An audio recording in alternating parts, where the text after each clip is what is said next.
తిరిగి BCN news కి స్వాగతం. కోనసీమ తిరుమలగా వదులుతున్న వాడపల్లి శ్రీ వెంకటేశ్వర స్వామి ఆలయంలో బుధవారం ప్రత్యేక పూజలు వైభవంగా నిర్వహించారు. మంగళ వాయిద్యాల నడుమ శ్రీ స్వామి అమ్మవార్లకు మేలుకొలుపు సేవను నిర్వహించిన అనంతరం ఐశ్వర్యలక్ష్మి హోమాన్ని జరిపించారు. అర్చకులు శ్రీ స్వామి అమ్మవార్ల వసంత మండపంలో అష్టోత్తర పూజలు నిర్వహించగా ప్రత్యేక అలంకరణలో ఉన్న స్వామిని దర్శించుకుని భక్తులు తరించిపోయారు.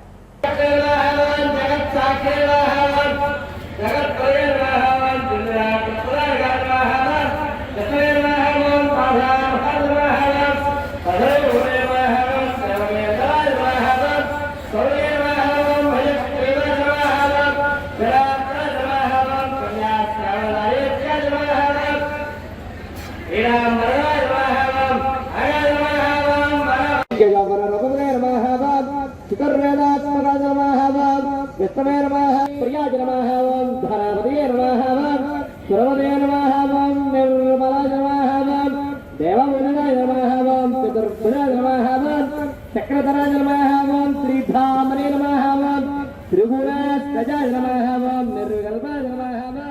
పశ్చిమ గోదావరి జిల్లా నర్సాపురం పట్టణంలోని ట్యాక్సీ సెంటర్లో 31 లక్షల ఏర్పాటు చేసే డాక్టర్ బీఆర్ అంబేద్కర్ కాంస్య విగ్రహానికి ప్రభుత్వ విప్ ఎమ్మెల్యే బొమ్మిడి నాయకర్ టీడీపీ నియోజకవర్గ ఇన్ఛార్జ్ రామరాజు శంకుస్థాపన చేశారు. అంతకుముందు పట్టణంలోని భారీ బైక్ ర్యాలీ నిర్వహించారు. పార్టీ కార్యాలయం నుంచి సాగిన ర్యాలీలో దళిత సంఘాల నాయకులు పెద్ద సంఖ్యలో పాల్గొన్నారు. అనంతరం అంబేద్కర్ విగ్రహానికి పూలమాల వేసి నివాళులర్పించారు. ఈ కార్యక్రమంలో RDO Dasaraju, commissioner Venkatramireddy, AMC chairman Jakkam Srimannarayana తదితరులు పాల్గొన్నారు. ప్రతి ఒక్కరు కూడా చెప్పారు ఆయన భావజాలం కానీ మరి ఆ రోజుల్లో ఆయన మన భారతదేశానికి స్వాతంత్రం వచ్చిన తర్వాత కూడా దళితులు అవ్వచ్చు, బడుగు బలహీన వర్గాలు అవ్వచ్చు, ఆర్థిక వెనుకబడిన వర్గాలు అవ్వచ్చు, మహిళలకు కూడా వాళ్ళు ఓటు కల్పించడం కూడా మరి ఈ రోజు చెప్పడం జరిగింది. అంటే సమాజం బాగుండాలి, మొదటిగా ఏంటంటే సమాజం బాగుండాలి, సమాజంలో ప్రతి ఒక్కరు కూడా కలిసిమెలిసి ఉండాలి, ఎక్కడ భేదాభిప్రాయాలు లేకుండా, ఎక్కడ హెచ్చు తగ్గులు లేకుండా ప్రతి ఒక్కరు కూడా సమాజంలో సమానమైన భావంతో మరి ఆయన మరి ఆ రోజుల్లో ముందుకు రావడం, అంటే ప్రతి ఒక్కరు కూడా ఉన్నత విద్యను అభ్యసించాలన్న ఆలోచనతో ప్రతి ఒక్కరు ఉద్యోగాలు కూడా ప్రతి ఒక్కరు ఒకరికి కూడా అన్ని వర్గాలు కూడా అర్హత కలిగించాలన్న ఆలోచనతో కూడా మరి ఆ రోజున ఆయన తీసుకున్నటువంటి చొరవతో అంటే ఆయన ఏదైతే సూత్రాలు ఉన్నాయో మరి ఆయన సూత్రాల్లో కూడా బోధించు అంటే ఏదైనా 10 మందికి మనకు తెలిసింది ఏదైనా ఉంటే కనుక 10 మందికి కూడా తెలియజేసే విధంగా కూడా ప్రతి ఒక్కరు కూడా ఉండాలి. మరి ఆ రోజున అంబేద్కర్ గారు చెప్పాలంటే కనుక భారతదేశంలో కూడా ఆయన చదువుకున్న చదువులు ఎవరు కూడా చదువుకోలేదు. ఆయన ఉన్నత విద్యలన్నీ చదువుకుని మరి ఆయన ద్వారా ఆ రోజు చదువు ద్వారా కూడా ఏదైతే ఈ ముసాయిదా కమిటీ ఉందో భారత రాజ్యాంగాన్ని నిర్మించడానికి ఉపయోగపడిన ముసాయిదా కమిటీ ద్వారా మరి ఈ రోజున భారత వ్యవస్థలన్నీ కూడా భారతదేశంలో వ్యవస్థలన్నీ కూడా పనిచేస్తున్నాయంటే ఈ రోజు అధికారులు ఉన్నట్టు మీరు కానీ కొంతమంది అధికారులు వచ్చారు మీరు కానీ ఇవాళ మీడియా వ్యవస్థలు కానీ ఇవాళ రాజకీయ పార్టీలు ఉన్నటువంటి మేము కానీ ఈ రోజున ఒక బాధ్యతలు మాకు ఉన్నాయంటే దానికి ప్రధాన కారకుడు డాక్టర్ బిఆర్ అంబేద్కర్ గారు అని చెప్పి సందర్భంగా తెలియజేస్తున్నాను. ఏదైతే విగ్రహావిష్కరణకి నియోజకవర్గంలో ఉన్నటువంటి ప్రతి దళిత వారి నుంచి కూడా ప్రతి అందరూ కూడా వచ్చే విధంగా కార్యక్రమం దేశంలోనే కాదు ప్రపంచంలో ఉన్న డిగ్రీలన్నీ కూడా చదివిస్తారు ఆయన నిజంగా అంత మేధస్సు అంత తెలివైన వ్యక్తిని ఎవరో కూడా ఉండరు. ఆ రోజున ఆయన ఒక పేద కుటుంబంలో జన్మించి ఒక పేదవాడు ఎన్ని కష్టాలు అనుభవిస్తాడో అనేటువంటి స్వయంగా ఆయన చూసి ఆ స్థాయికి ఎదిగినటువంటి వ్యక్తి. అందుకని ఆ రోజున స్వతంత్రం వచ్చిన తర్వాత భారతదేశంలో ఉన్నటువంటి పెద్దలందరూ ఆ రోజున స్వతంత్ర పోరాటంలో ప్రథమ పాత్ర పోషించిన వాళ్ళందరూ కూడా కూర్చుని రాజ్యాంగం ఎవరు ఏ రకంగా రచించాలి, దీనికి ఎవరు సమర్థులు అంటే ఆ రోజున అంబేద్కర్ గారిని అక్కడ మేధావులందరూ కూడా ఆయనకి ఆ రాజ్యాంగం రచించే బాధ్యత అప్పచెప్పడం జరిగింది. అంటే ఆయన యొక్క ఎంత గొప్పవాడో దాన్ని బట్టి మనం అర్థం. ప్రాధాన్యత అంబేద్కర్కే అంత విగ్రహం ఎందుకు పెట్టాలి అని అంటే మీకు తెలుసా, మనకి మీరు గూగుల్ చేసినా దొరుకుద్ది. మరి ప్రపంచంలో ఏ నాయకుడికి కానీ ఏ మత ప్రవక్తకు కానీ ఎవరికి లేనని విగ్రహాలు కేవలం అంబేద్కర్ గారికే ఉన్నాయి. మనకి భారతదేశంలో కాకుండా ఇంటికి 14 దేశాల్లో మరి దరిదాపు అంటే మరి లెక్కలు 6 లక్షల పైగా మనకి విగ్రహాలు అంబేద్కర్ ప్రపంచవ్యాప్తంగా ఉన్నాయని చెప్తారు. మరి ఎవరికి లేవు. తర్వాత మనకి ఛత్రపతి శివాజీ, గణేష్ మన గణేష్ విగ్రహాలు అనుసరి దేవుళ్ళలో గణేశుడు, అదే విధంగా లీడర్స్ లో అంబేద్కర్, ఛత్రపతి శివాజీ వీళ్ళే ఎక్కువ. ఛత్రపతి శివాజీ కూడా ఈ మధ్యలో కడుతున్నారు. అదే గాంధీ గారు కూడా ఉంటాయి, గాంధీ గారు మన జాతిపిత, ఆయనకు కూడా ఉంటాయి. కానీ వీళ్ళకి ఇప్పుడు బాగా ట్రెండ్ లో ఉన్న విగ్రహాలు ప్రపంచవ్యాప్తంగా. మరి ఇక్కడ కేవలం భారతదేశంలోనో ఆంధ్రప్రదేశ్ లోనో నర్సాపూర్ లోనో కాదు, అమెరికా, కెనడా, జర్మనీ, ఆస్ట్రేలియా అన్ని చోట్ల, మరి ఆయన చదువుకున్నటువంటి కొలంబియాలో కూడా మరి ఆయన విగ్రహం ఉంటుంది. ఆయనకి సపరేట్ ఒక వింగ్ ఉంటుంది. మరి అంత గొప్ప వ్యక్తి యొక్క విగ్రహాన్ని ఇక్కడ ప్రత్యేకంగా ఏర్పాటు చేయాలని. ఏలూరు జిల్లాలోని వేమడోలు అయ్యప్ప ఆలయం అంటే పరిసర ప్రాంతాల భక్తులకు విడదీరాని అనుబంధం. ఏళ్లుగా స్వామివారిని దర్శించుకునే భక్తుల ఆధ్యాత్మిక కేంద్రంగా నిలిచిన ఈ ఆలయం ఇప్పుడు కొత్త రూపు సంతరించుకుంటోంది. జాతీయ రహదారి స్థాయికి దిగువన ఉన్న ఆలయాన్ని ప్రత్యేక సాంకేతిక పరిజ్ఞానంతో పైకెత్తే పనులు వేగంగా కొనసాగుతున్నాయి. దాతల సహకారంతో తొలుత 5 అడుగులు పెంచాలని 20 లక్షల అంచనాతో పనులు ప్రారంభించారు.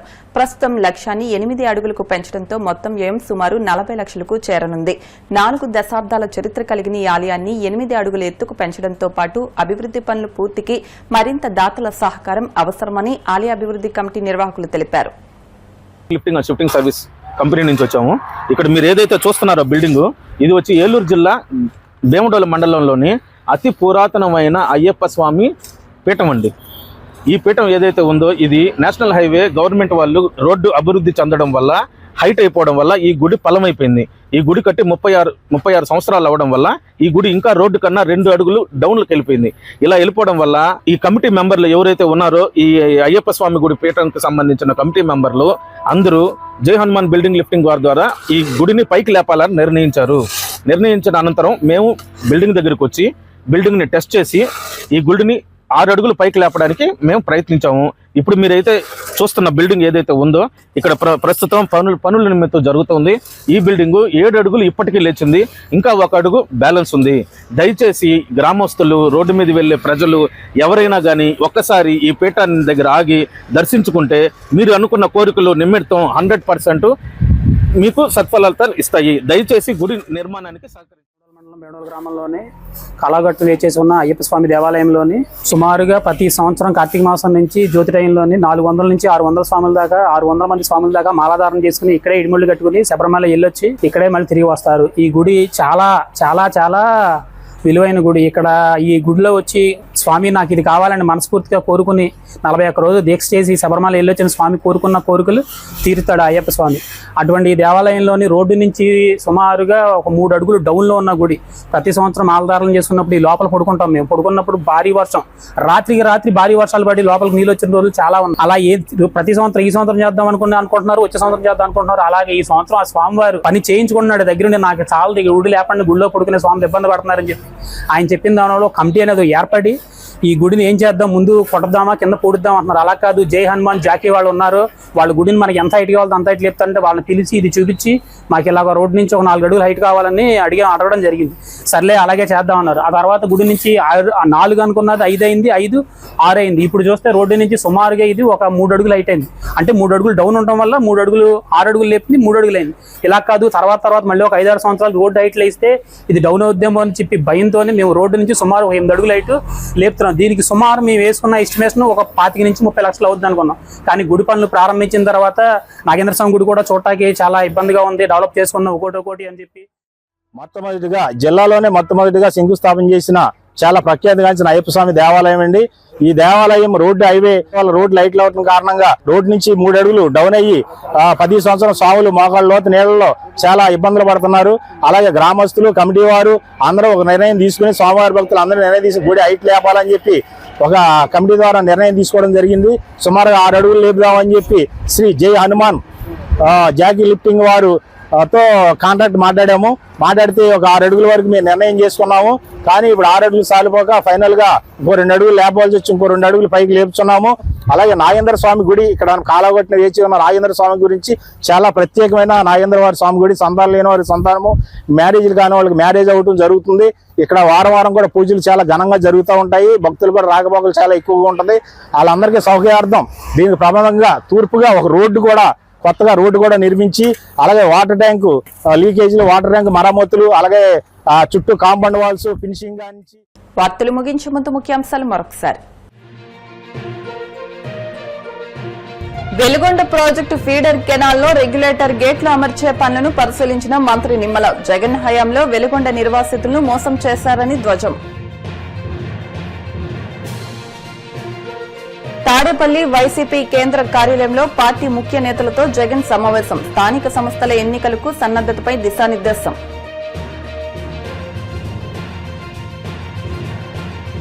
నర్సాపురం మండలం చిన్నలంక వద్ద సముద్రంలో బోటు ప్రమాదం. స్థానిక గ్రామస్తులు సకాలంలో స్పందించడంతో ప్రాణాలతో బయటపడ్డ మత్స్యకారులు.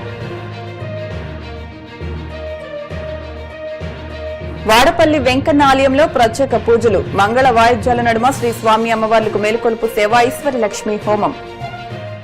ఈ వార్తలు ఇంతటితో సమాప్తం. మరిన్ని వార్తల కోసం BCN digital YouTube channel, Facebook page ని ఫాలో అవ్వండి. అప్డేట్ వార్తల కోసం ప్లీజ్ సబ్స్క్రైబ్.